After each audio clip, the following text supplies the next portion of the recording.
তারা সকলেই মোটামুটি সাবেক পথধারী, কিন্তু তারা যখন মাঠে দাঁড়ান লক্ষ মানুষের জমায়েত হয়ে যায়, তারা যখন ডাক দেন হাজার হাজার মানুষ দৌড়ায় আসে তাদের। আপনারা আমাকে যেই ভালোবাসা আজকে দেখিয়েছেন, আপনাদের এই ভালোবাসার ঋণ আমি পরিশোধ করবো।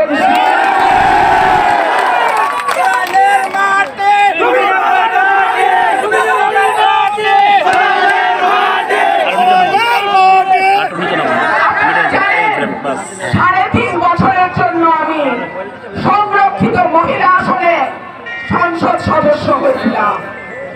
একজন নির্বাচিত এমপি যা বরাদ্দ, তার 20 ভাগের 1 ভাগ বরাদ্দ একজন মহিলা এমপির থাকে। সেই বরাদ্দের প্রতি যা পাই পয়সা আমি আমার সরাইল এবং আশুগঞ্জের মানুষের পেছনে ব্যয় করেছি।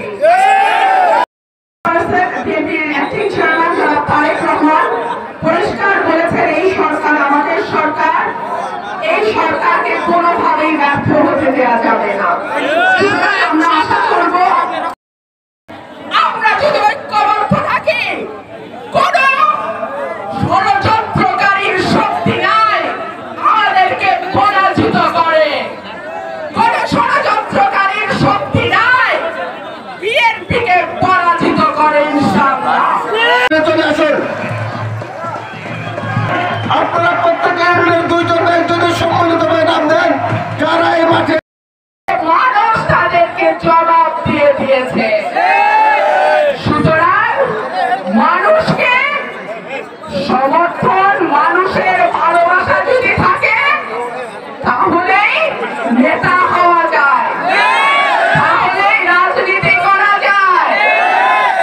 পথ অনেকভাবেই আসে, তারা সকলেই মোটামুটি সাবেক পথধারী, কিন্তু তারা